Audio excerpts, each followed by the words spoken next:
እግር ኳስ መቼም ከማትዘነጋቸው ከዋክብት መካከል ያለ ጥርጥር አንደኛው ነው። ከከዋክብቱ መናኸሪያ ብራዚል ብቅ ያለው ታምረኛው ሰው በአንድ ወቅት የአውሮፓ ሊጎች ንጉሥ ነበር።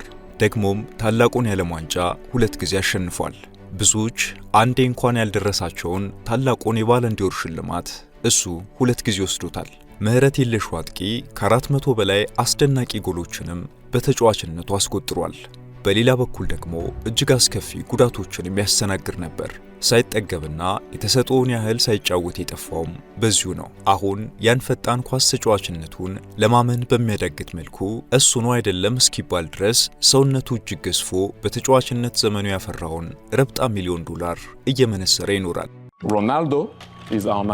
The best football player I have ever seen on the pitch. He was one of the absolute greats, even with his injuries. For me, he was the perfect player.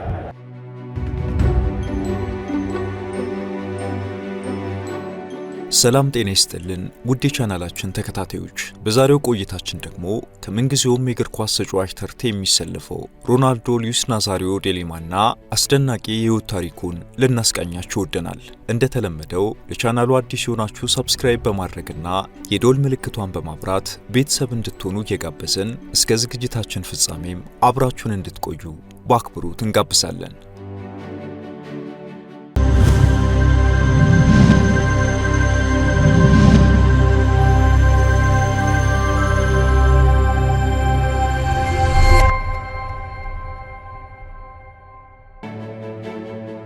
ነገርን ከስሩ ውሃን ከጥሩ እንዲሉ ነገራችንን ከልደቱን ጀምር። ታላቁ ኮከብ መስከረም 8 1979 ዓ.ም ነበር ወደዚች ዓለም የመጣው።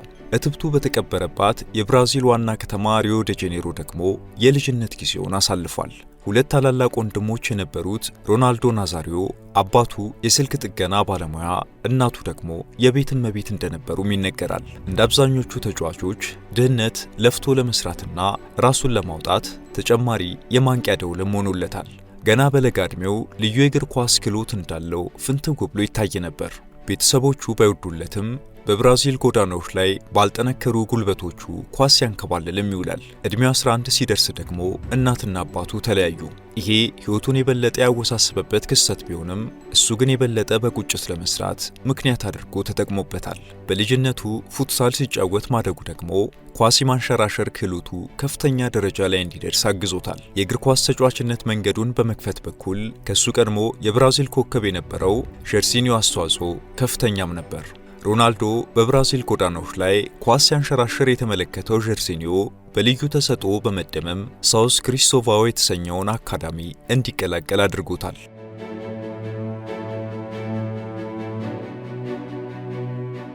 ሮናልዶ ናዛሪዮ አስደናቂ ክህሎቱን ይበልጥ ማሳደግ የጀመረውና ወደ ፕሮፌሽናል ተጫዋችነት ከፍ ማለት የጀመረውም ሳውስ ክሪስቶቫኦ አካዳሚ በነበረው ቆይታ ነበር። ገና 15 ዓመቱ ላይ ያለ ለክለቡ የ20 ዓመት በታች ቡድን መጫወት ችሏል። በአካዳሚው አስደናቂ ጊዜን ማሳለፉን ተከትሎ በርካታ ታላላቅ የብራዚል ክለቦች እናስፈርም ጥያቄ ያቀረቡለት። እሱ መቀላቀል የፈለገው ደግሞ ፍላሚንጎን ነበር። ነገር ግን እሱ ካለበት ቦታ ወደ ክለቡ ቢሮ ለመሄድ የባስ መሳፈሪያ እንኳን በማጣቱ ዝውውሩ አመለጠው። እንደ አማራጭም በአቅራቢያው ለሚገኘው ክሩዜሮ ለሚባለው ክለብ ፈረመ። ለክሩዜሮ ወጣት ቡድን በተሰለፈበት የመጀመሪያው ጨዋታው 4 ጎሎችን በማስቆጠር ለግብ አዳኝነት የተፈጠረ መሆኑን በማሳየቱ ከ3 ወራት በኋላ ደግሞ ዋናውን ቡድን ተቀላቅሎ የመጀመሪያ የፕሮፌሽናል ተጫዋችነት ውሉን ፈረመ። ከፔሌ በኋላ በአንድ ጨዋታ 3 ጎሎችን በማስቆጠር በእድሜ ትንሹ ተጫዋችነት ክብርን ጨምሮ ያኔው ታዳጊ በክሩዜሮ ቤት በርካታ ታሪኮችንም ሰራ። በክሩዜሮ 2 ዓመታትን የቆየው ሮናልዶ ናዛሪዮ በ47 ጨዋታዎች 44 ጎሎችን በማስቆጠር እጅግ አስደማሚ ጊዜን አሳለፈ። ለድል ያለው ረሃብ፣ አይደክሜነቱ፣ አታሎ የማለፍ ክህሎቱና ከርቀት አክረሮ የሚመታቸው ኳሶቹ ደግሞ የሱ መለዮቹ ነበሩ።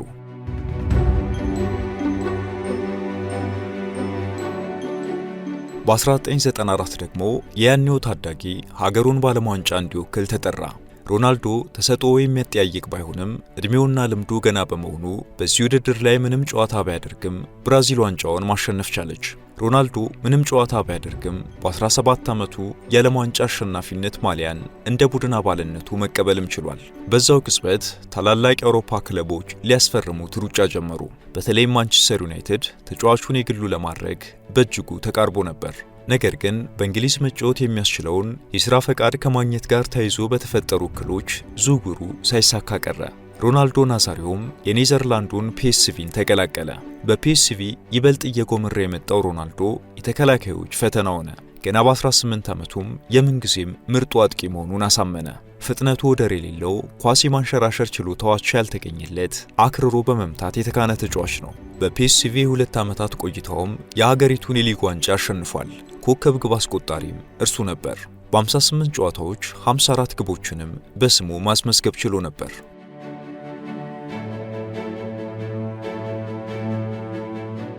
ከብራዚል እስከ ኔዘርላንድ አስደናቂውን ተጫዋች ሲከታተል የነበረው ባርሴሎናም በ1996 ከኔዘርላንድ አስኮበለለው። የስፔኑ ክለብ ያኔ ለሮናልዶ ናዛሪዮ ዝውውር ያወጣው ገንዘብም በወቅቱ ለማንም ተከፍሎ የማያውቅ ነበር። ክለቡ $20 ሚሊዮን በመክፈል ሮናልዶን የ8 ዓመታት ውል አስፈረመው። ገና በ19 ዓመቱ የዓለማችን ውዱ ተጫዋች መሆንም ቻለ። በእርግጥ የሚወጣበት ረብጣ $1 ሚሊዮን እንደሚገባው አስመስክሯል። ባርሴሎና የመጀመሪያው ዓመት ቆይታው 49 ጨዋታዎች ላይ ተሰልፎ 47 ግቦችን አስቆጥሯል። በዚህ ጊዜም ነበር ተጫዋቹ የፔሌና ማራዶና አልጋ ወራሽ መሆኑን የተረዱ ሰዎች ኤል ፌኖሜኖ ወይንም ወደር የለሹ የሚል ቅጽያ ስም የሰጡት።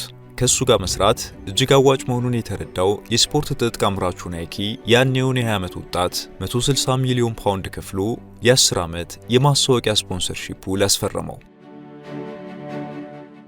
ውድ የመሿለኪያ ላይፍ ቤተሰቦች አብራችሁን ስለሆናችሁ ከልብ እናመሰግናለን። በአጭር ጊዜ በበርካቶች ተወዳጅ የሆነችው መሿለኪያ ላይፍ ቻናል የበለጠ እንድታድግ ሰብስክራይብ ያላደረጋችሁ አንድ ጊዜ ሰብስክራይብ በማድረግ እንድንበረታ እንድታግዙን አስታውሰን ተረካችንን እንቀጥል። ውጤታማው ተጫዋች የባርሴሎና ቆይታውን በጊዜ ቋጭቶ ቀጣይ ማረፊያውን ደግሞ በጣሊያኑ ኢንተር ሚላን አደረገ። በጣሊያንም ስኬትን በስኬት ላይ መደራረቡን ቀጠለ። ለሴሪያው እንግዳ ቢሆንም በመጀመሪያው ውድድር ዓመት 25 ግቦችን አስቆጠረ። የጣሊያን ሊግ የዓመቱ ምርጥ ተጫዋች ተብሎም ተመረጠ። ታላቁን የባለንዲዮር ሽልማትም ማሸነፍ ቻለ። ያኔ 21 ዓመቱ ላይ የነበረው ሮናልዶ ናዛሪዮ ባለንዲዮርን በትንሽ ዕድሜ ያሸነፈ ተጫዋች በመሆንም ታሪክ ሰራ። ቀጥሎ ደግሞ የ1998ቱ የዓለም ዋንጫ መጣ። ውጤታማው አጥቂ ሀገሩ ብራዚልን ግቦችን እያዘነበ እስከ ፍጻሜ ቢጓዝም በወሳኙ የፍጻሜ ጨዋታ ግን ጉዳት አጋጠመው። ብራዚልም ለፈረንሳይ እጅ ሰጠች። ወደ ክለቡ ኢንተር ሚላን ተመልሶ ሲጫወትም ጉዳት ደግሞ ደጋግሞ ይጎበኘው ጀመር። በ1999 የውድድር ዓመትም ዓመቱን ሙሉ 19 ጨዋታዎች ብቻ አድርጎ 14 ግቦችን አስቆጠረ። ሜዳ ከገባ ደምቆ የሚታይ ኮከብ ቢሆንም ተደጋጋሚ ጉዳት ግን ትልቅ ፈተና ሆነበት። ከጉዳት ድግግሞቹ ተላቆ ወደ ምርጥ ብቃቱ እንደሚመለስ ተስፋ ያደረገው ኢንተር ሚላን በቀጣዩ ዓመት ደግሞ ሮናልዶን የክለቡ አምበል አደረገው። ለታላቁ አጥቂ ነገሮች ግን ከድጡ ወደ ማጡ ሆኑበት። ከባድ የጉልበት ጉዳት አስተናግዶ ቀዶ ጥገና ሲደረግለት ግማሽ ዓመት ከሜዳ ለመራቅም ተገደደ። ተስፋ አስቆራጭ ነገሮች ሲከሰቱበት በጽናት መወጣትን በልጅነቱ የተለማመደው አጥቂ ከ6 ወራት ሕክምና በኋላ ወደ ሜዳ ተመለሰ። መጥፎ ዕድሉም አሁንም ተከተለው። 6 ወራት አገግሞ ገና በመጀመሪያው ጨዋታ 6 ደቂቃዎችን ብቻ እንደተጫወተ ዳግም የጉልበት ጉዳቱ አገረሸበት። ከአንድ ዓመት ተኩል በላይ ከሜዳ መራቅ እንዳለበት ሲነገረው ብዙዎች የእሱ ነገር አበቃለት ብለው ተስፋ ቆረጡ። ክለቡ ኢንተር ሚላንም አምበልነቱን ከሱ ነጥቆ ለአርጀንቲናዊው ሃቬር ሴኔቲ ሰጠ።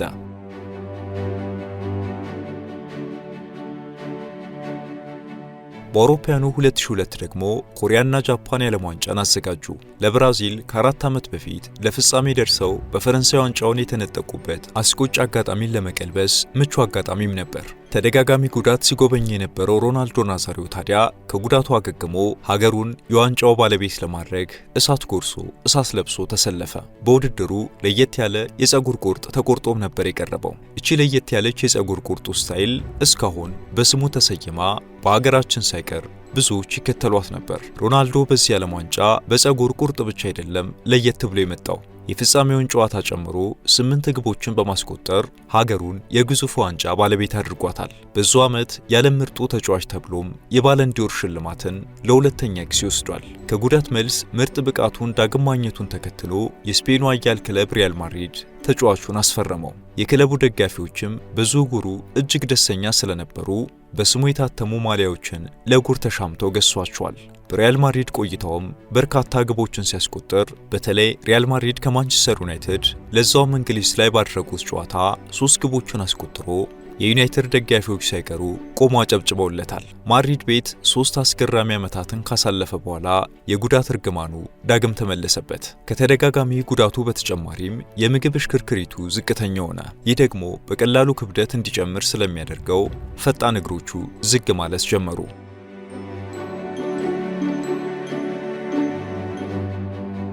በዚህ ምክንያት በ2007 ሪያል ማድሪድን ለቆ ሌላኛውን የጣሊያን ክለብ ኤሲ ሚላንን ተቀላቀለ። ጉዳቱ ግን በጣሊያንም ፈተና ሆነበት። በኤሲ ሚላን የመጀመሪያ ዓመቱ በ14 ጨዋታዎች ላይ ብቻ ሲሳተፍ 7 ግቦችን ብቻ አስቆጠረ። በቀጣዩ ዓመት ደግሞ ከ3 ጨዋታ ያነሰ ነበር የተሰለፈው። ከጉዳቱና አቋም መውረድ ጋር በተያያዘ በአውሮፓ ፈላጊ ሲያጣ ወደ እናት ሀገሩ ተመልሶ ለኮረንቲያስ ፈረመ። ከጉዳቱ ጋር እየታገለ ከ2009 እስከ 2011 ባሉት 2 ዓመታትም ለኮረንቲያስ 42 ጨዋታዎችን አድርጎ 24 ግቦችን አስቆጠረ።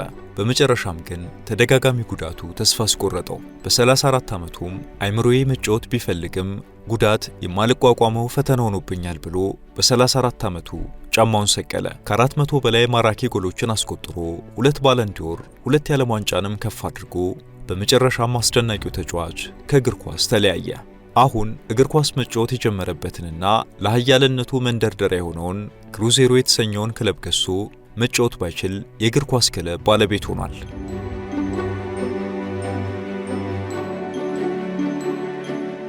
አሁን ድሮ ስፖርተኛ እንደነበር ለማመን በሚያዳግት መልኩ ሰውነቱ ወፍሮ በየመድረኮቹና የበጎ አድራጎት ጨዋታዎች ላይ የሚታየው ሮናልዶ ናዛሪዮ በተጫዋችነቱ ባካበተው ሀብት የተንደላቀቀ ሕይወትን እየመራ ይገኛል። በአብዛኛው በዛው በሀገሩ ብራዚል የሳኦ ፖሎ ከተማ በገዛው ቪላ ቤት ውስጥ መኖርን እንደሚመርጥም ይነገራል። ይህ ባለ 2 ወለል ሕንፃ እጅግ ሰፊና ዘመናዊ ቪላ የሚያካትታቸውን ሁሉ የሚያሟላ ዘናጭ ቤት ነው። መኖሪያ ቤቱ 4 ደልቀቅ ያሉ የመኝታ ቤቶች፣ 6 የመታጠቢያ ክፍሎችና በርካታ የስፖርት ማዘውተሪያ ስፍራዎችን ያካተተም ነው። ሮናልዶ ናዛሪዮ ይህንንም ዘናጭ ቪላ በ3.2 ሚሊዮን ዶላር እንደሸመተውም መረጃዎች ያመለክታሉ። ተጫዋቹ ከብራዚል በተጨማሪ በስፔን የቢዛ የሚገኘው ቪላውንም በተደጋጋሚ እንደሚጎበኘው ይነገራል። ይህ በሜዲትራኒያን ባህር ዳርቻ የሚገኘው ቤቱ ብዙ ታዋቂ ከበርቴ ሰዎች የሚኖሩበት አካባቢ የሚገኝ እንደሆነም ልብ ይለዋል። ያስደማሚ ቪላው በ2022 ተዘርፎበት ሮናልዶ 3 ሚሊዮን ዶላር የሚገመት ንብረት እንዳጣም ተነግሯል። እንግዲህ የተዘረፈው ንብረት 3 ሚሊዮን ከሆነ የቤቱ ዋጋ ምን ያህል ውድ ሊሆን እንደሚችል መገመት አያዳግትም። በሳኦ ፖሎ ብራዚል ጨምሮ በበርካታ የዓለማችን ከተሞች ሰማይ ጠቀስ አፓርታሞች ላይም ማራኪ ቤቶችን ሸምቷል።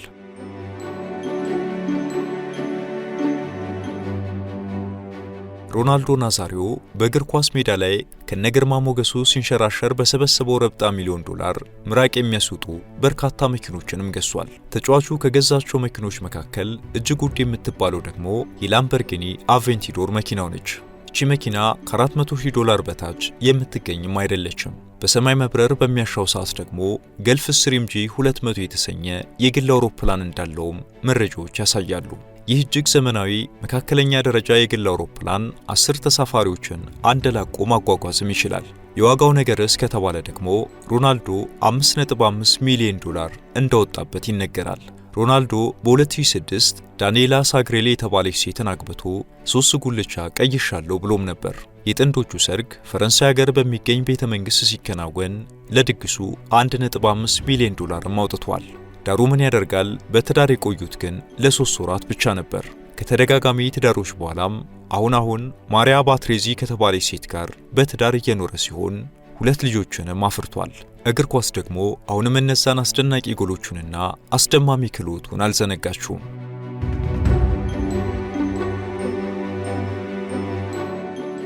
ውድ የቻናላችን ቤተሰቦች ለዛሬ የዝነኛውን እግር ኳስ ተጫዋች ሮናልዶ ሉዊስ ናዛሪዮ ዴሊማን ከፍታና ዝቅታ እንዲያስመለከትናችሁ ስንሰናበት ሁሌም እንደምንለው በቀጣይ በቻናላችን ቢቀርብልን አሊያም ብናውቃችሁ የምትሉትን ጥቆማ በኮሜንት ማስቀመጫው ላይ እንድትጠቁሙን፣ ለቻናላችን አዲስ ሆናችሁ ሰብስክራይብ በማድረግና የደወሏን ምልክት በመጫን በየዕለቱ የምንለቃቸው የተመረጡ ተረኮች በፍጥነት እንዲደርሷችሁ ማድረግ እንደምትችሉ አስታወስን።